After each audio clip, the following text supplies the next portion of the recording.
Players along with some good stuff.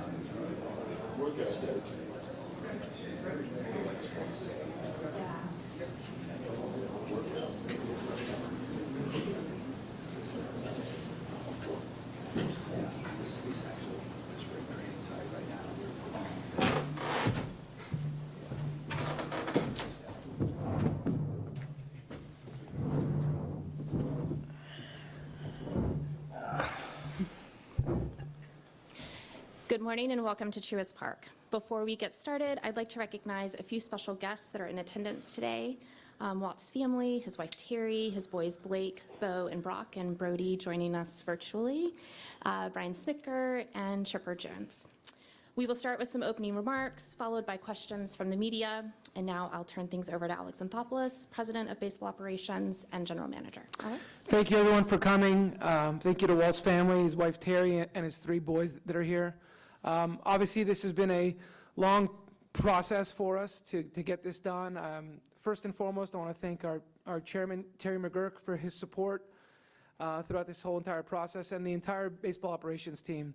I know it took a little longer than everybody expected or wanted, but this was important for us. It was important for us to get it right. It was a rare opportunity for us to really canvass the entire game, teams, the league, talk to as many people, do as much background work as we could. And ultimately, that search came back to Walt. And I couldn't be more excited. His experience, his character, his work ethic is exactly what we want here. And we expect great things going forward, and we expect to get back to the playoffs going forward. So with that, I want to present him with his jersey and his hat. He's going to switch from 4 to 22, what he wore as a player. And I just want to congratulate Walt on the new manager of the Braves. All right. And we'll do a photo. You hat, and you hold it. We'll take photos first. You hold one side, and the other. Yeah. Yeah. And then we'll, yeah.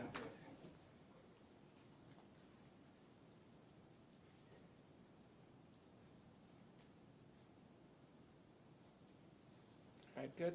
Yeah. Jacket. Thanks, Mitch. Thanks, there you go.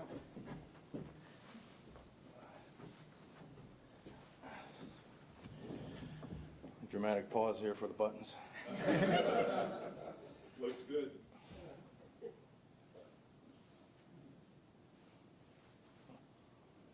snaps next year. You get one button at the top. I That's got it. one. Terry, he gets one button. Yeah. Congratulations.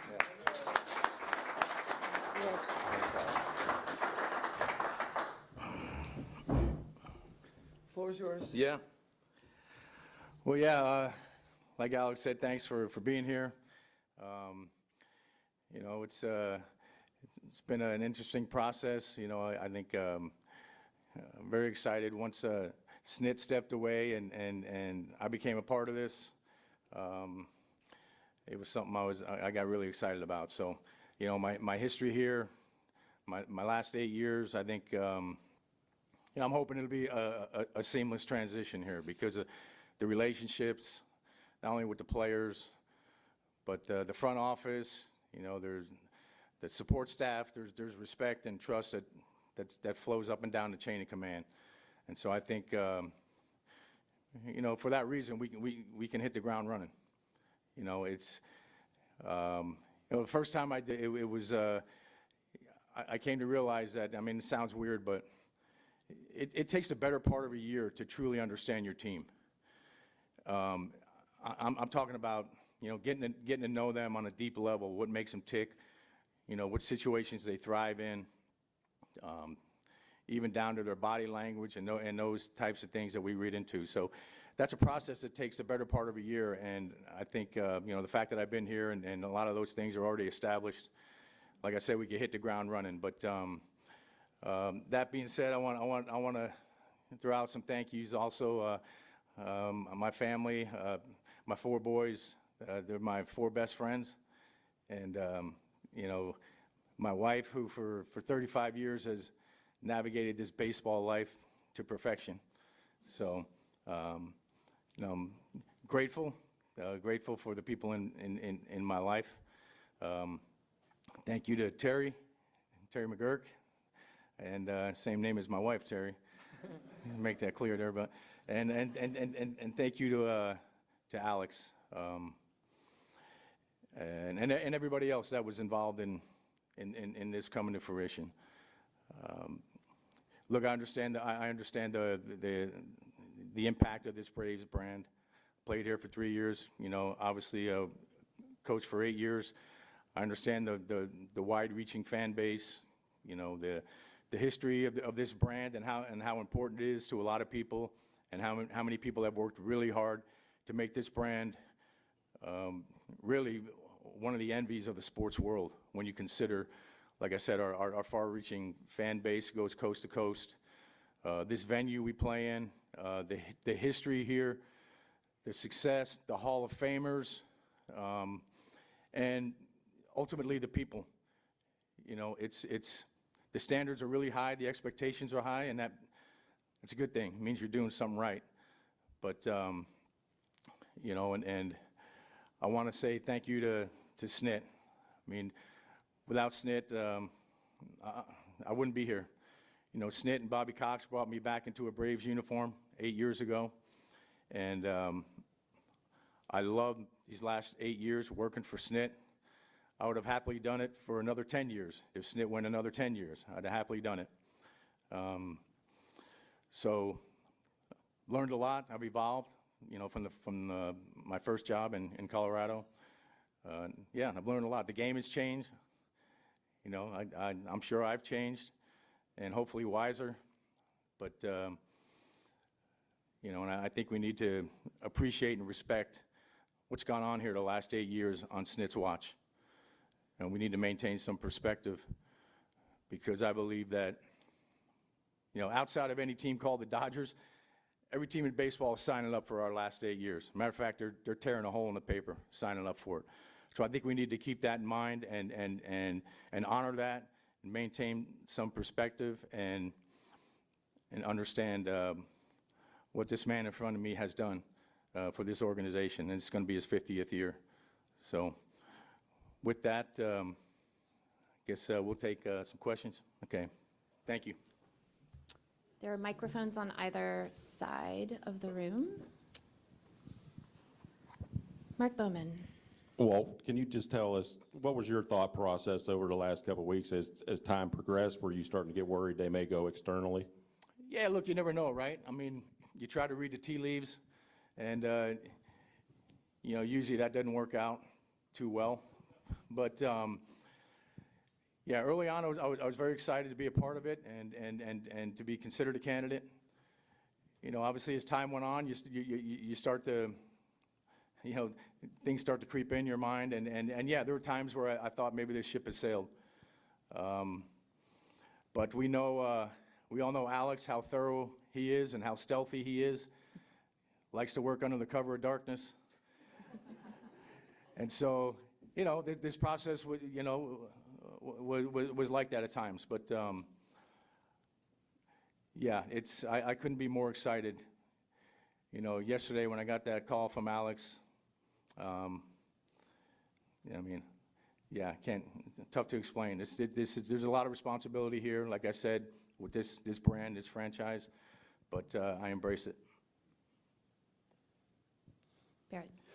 Walt, you mentioned that you've changed, the game has changed since your time in Colorado. How has your view of advanced analytics changed during that span? Because the game has changed and moved in that direction. Look, I've evolved with the game. I think if you don't, you're a fool.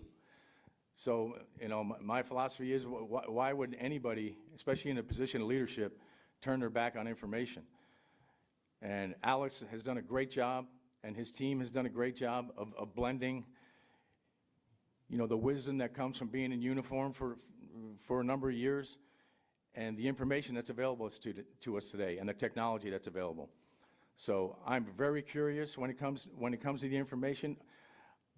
I want it, and then, you know, there's a point where you got to put context to it, and I always say that, you know, there's an art and a science to everything. You know, the information gathering is the science part of it, and the art is putting context to it in the dugout and making it practical and pragmatic over the course of a 9-inning game. So Yeah, I think you have to evolve. The game has changed, like I said, and yeah, you'd be a fool not to evolve with the game. Allison?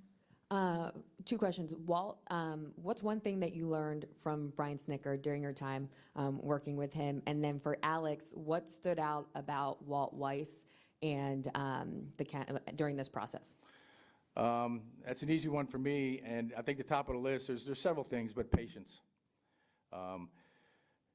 You know, it's really good to see, for me to see SNIT operate these last 8 years because, you know, our personalities complement each other very well. I mean, obviously our personalities are different. We're two different people. But, you know, my personality is always, you know, to hurry up and get in there and fix things. And watching SNIT have a feel for the timing of when to interject was very valuable for me. And to watch him absorb losses like he did. I mean, I'd come in his office, because I always go in the office, because I never wanted the manager, I never wanted SNIT to have to feel a loss by himself. And I've been there, and nobody feels a loss more than a manager. So as a bench coach, I didn't want to forget that. So always checked in with SNIT after the game, and, you know, usually it was him giving me the therapy, you know? So his patience and his feel for the room and for situations, his timing, impeccable.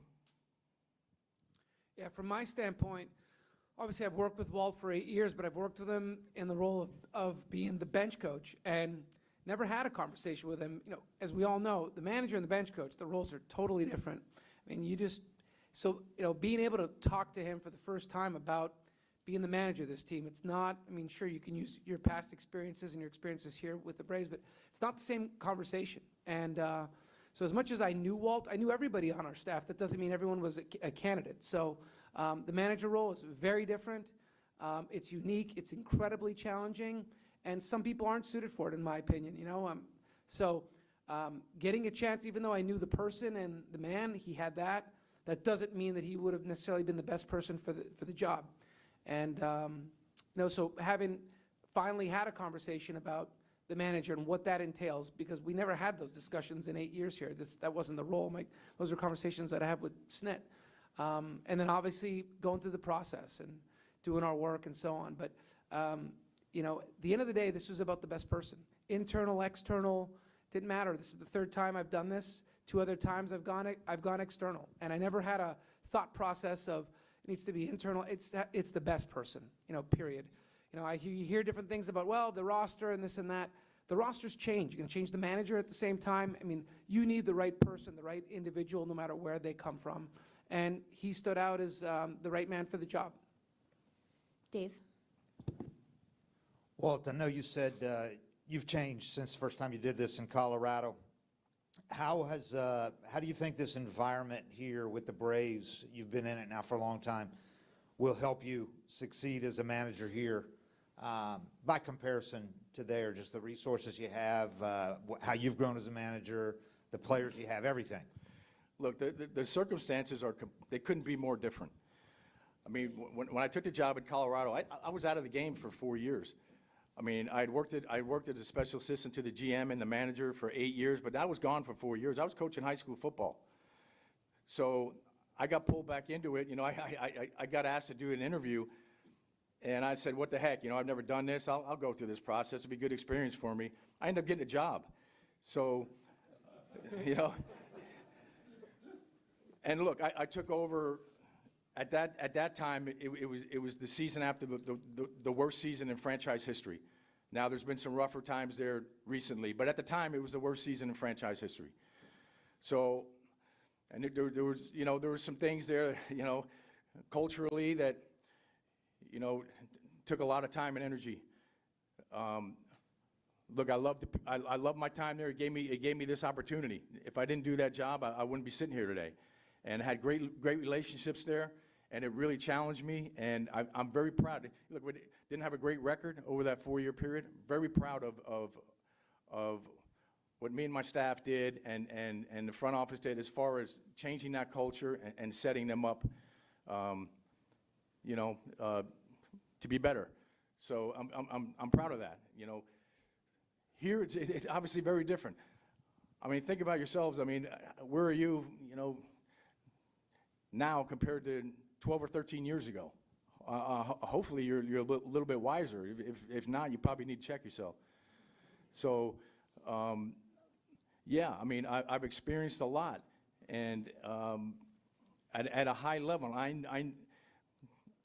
know, like I said, I know what this brand means and how important it is and how high the standards are here. And that's what's exciting. I also know that I have people that I work for, they're going to have my back. You know, I understand it's a performance-based business, and I get it. I've been in the major leagues for 35 years now in a variety of roles. So I get it. You know, it's a bottom-line business.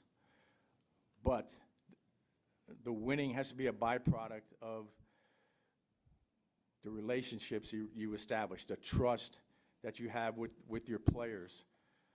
You know, when it comes to players, as it relates to coaches and managers, typically they ask themselves 3 questions. You know, does he care about me? Can I trust him? And can he make me better? And, you know, I feel like I've checked those 3 boxes already here over my last 8 years. So circumstances are completely different, and so are the expectations. But like I said, when the expectations are high, it means you're doing something well, so it's a good thing. Michael? Oh, sorry, Gabe, do you have another question? No. No. Gabe, go ahead. Do you have Okay, another cool, question? cool. Walt, Terry, and your sons, you talked about their support. Could you just elaborate a little bit on just what their love and support meant to you since you made the decision to come back, especially? Yeah. Well, look, they've been in my corner every step of the way.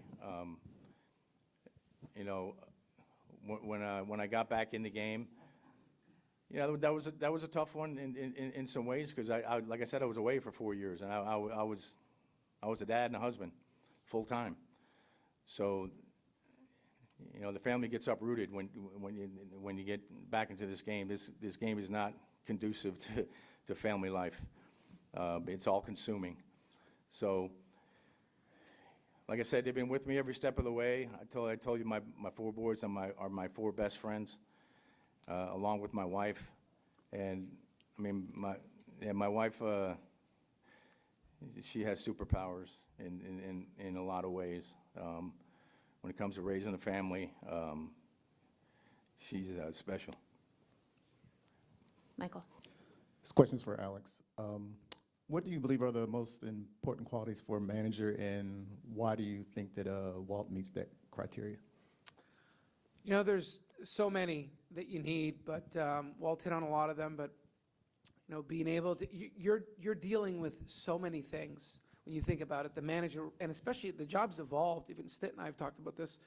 The job has evolved over time. The game has evolved. The staffs have evolved. And you think of the responsibilities you have day in and day out. You're dealing with 26 players, 26 alpha dogs. You're dealing with an expanded front office from what it was 20 years ago. You're dealing with an expanded media contingent, both from a social standpoint and a day-to-day beat writers and so on. Then you've got the in-game component, and then you've got a staff that you've got to deal with as well. So then you have to do the job well beyond that. But you're juggling all those things, and you're spread really, really thin. And from an emotional standpoint, you know, it amazes me that just, you know, you see these managers in the game and Snit and so on, just to not react, to stay calm, to stay patient, to stay even keeled, to be consistent, to be the same person day in and day out. That's hard to do. A lot of people can't do it, and also can maintain the respect of the clubhouse and the players and everybody around you, and also do a good job. So the list goes on and on. It's endless. These jobs are partnerships with players, office, media staff. You're partnering across the board. We all want the same thing. We all want to win. And, you know, we might not always agree on how to get there, but, you know, our values are all very aligned. Grant? Walt, I know you spoke glowingly about your time working on Brian Snitker's staff. You also, during your playing days, were able to play for some Hall of Fame managers, Bobby Cox, as well as Tony La Russa. I'm curious about those experiences from your playing days and now getting this opportunity to manage, how you incorporate that in the style in which you like to bring to your team. Yeah. Oh, look, I mean, we're all a product of our experiences and the people we've been around. Yeah, I was very fortunate to be around some great managers, and I take a little bit from all of them. I'm going to take things I've learned from Snit the last 8 years, as well as what I've learned from Tony La Russa, Bobby Cox, Renee Latchman, Don Baylor, Clint Hurdle. Those are all the managers I either played for or worked with. And look, I mean, that wisdom is shared, right? And that's how we get better, by being around wise people. So I'll take things from all those men, but in the end, it's going to look very different, because it's going to be my personality, my leadership style, my personal touch. So the delivery will be very different from any of the guys I've been around. But yeah, I've been fortunate. I always say, look, I never want to act like I have all the answers, because we all know better. But you know, most of the things I've learned over the course of my life and my career, I've learned through failure, by screwing up. You know, but and the fact that I've been around some pretty smart, wise people in this game. Been fortunate to have been around some high-level people, and every once in a while I paid attention. So a lot of the stuff I've stolen from other people and made it my own, and that's what's going to make it unique in the end. Bo. Alex, how many individuals did you interview for this job? And when did you know it was Walt, and what did set him apart from all the other candidates? Yeah, so we did a ton of work. I mean, we spent, I don't even remember, I feel like it's been a month, or it feels like dog years a little bit, right? So it's been exhaustive. And I mean, the amount of work and candidates and people we spoke to, it was just a lot without getting into specifics. You know, I would say that over the weekend is when, you know, he started to, I had some conversations. I remember there was one I had Saturday morning, you know, I thought about Walt Saturday a little bit, and then I had some conversations Saturday that really impacted me, and then you know, you're still chewing on it and going through stuff, and really ultimately had a few more that I needed to have on Monday, just to make sure that I checked all those boxes. And look, I knew Walt, but I only knew him to a certain level, right? I'm not down there working with him day in and day out, and it wasn't in the role of manager. So people can interview and say all the right things and do all the right things, but like I mentioned when I did my first Zoom with you guys, the background work is pretty important. As much as I felt like I knew the person, still needed to do a lot of work, and maybe have a couple conversations on Monday just to make sure some people that were around him a little bit more than anybody else, that I had significant faith and trust in what they had to say.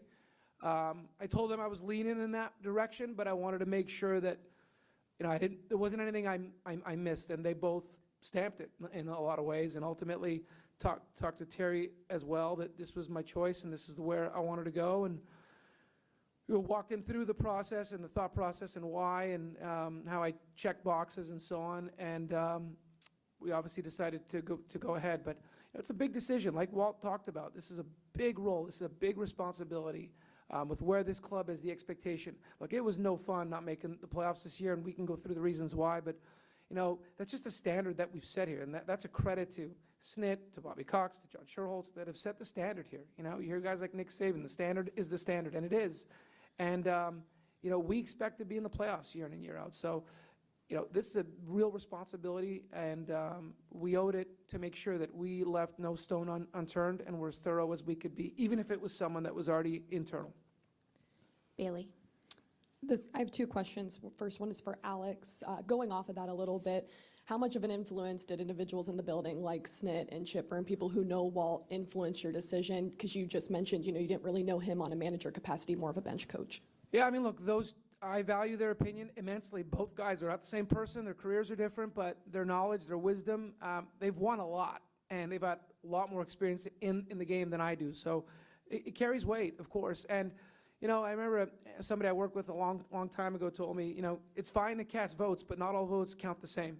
And what I would tell you is when we're going through the process and talking to people, look, certain individual, I'm going to weigh their input more. I'm going to have my own as well. But there's no doubt when we're doing our work, we canvass as many people as we can. And look, I'll talk to those guys about all kinds of things, roster, this, that, whatever. They make me better, and I'm glad that they're both in the organization. The next question's for whoever wants to take a bite out of it.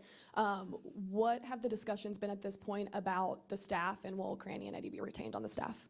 Yeah, so we, this was pretty quick, and that's a conversation that we're going to continue to have. So we don't have anything to announce today, but that's part of the interview process. Everybody you talk to, you ask them, what would you do with a staff and a coaching staff? And everybody we talk to, and I asked Walt those questions when I first interviewed him as well. And this came together, once the World Series was over, I knew at some point you have to make a decision, right? We needed to get going, and that's where it was Saturday.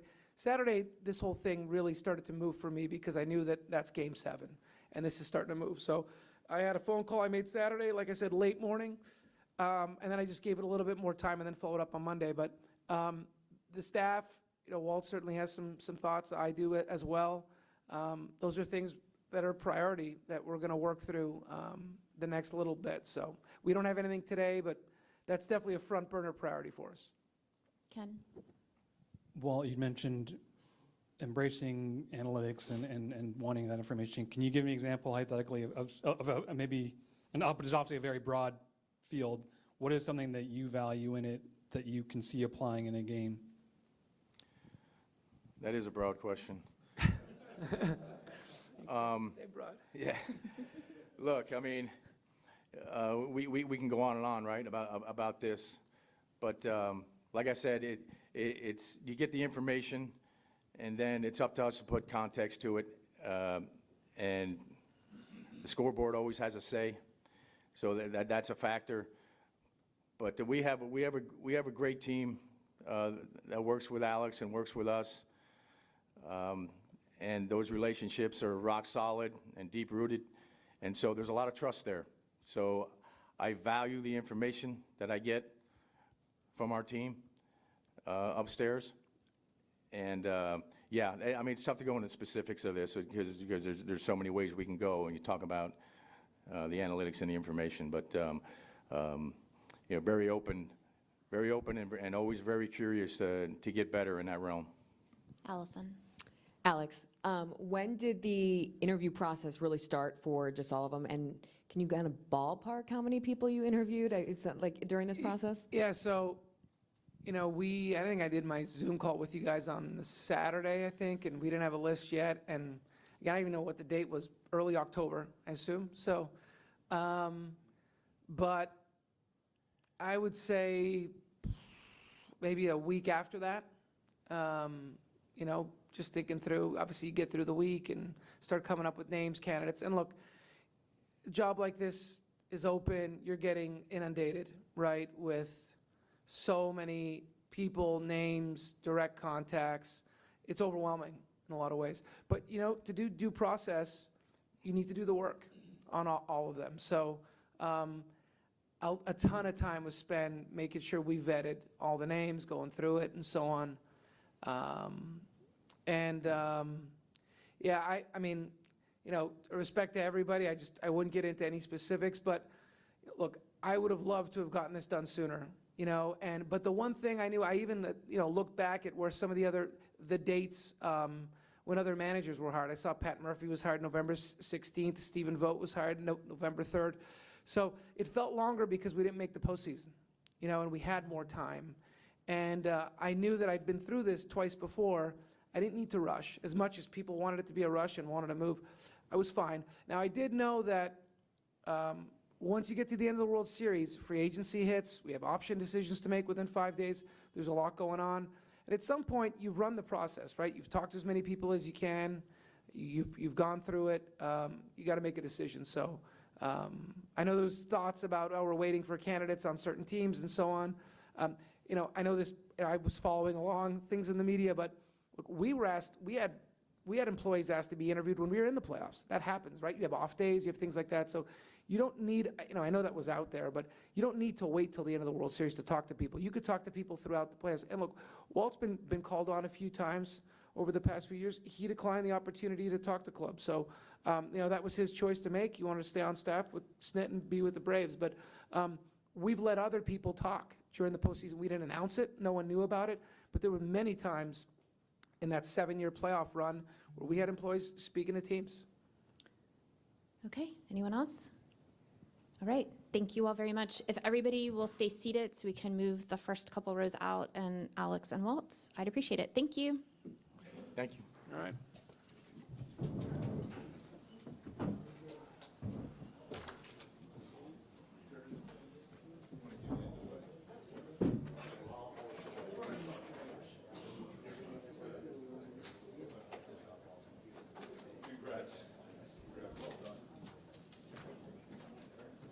Hey, Jim Allen, Jim, you didn't get a deal for a water company?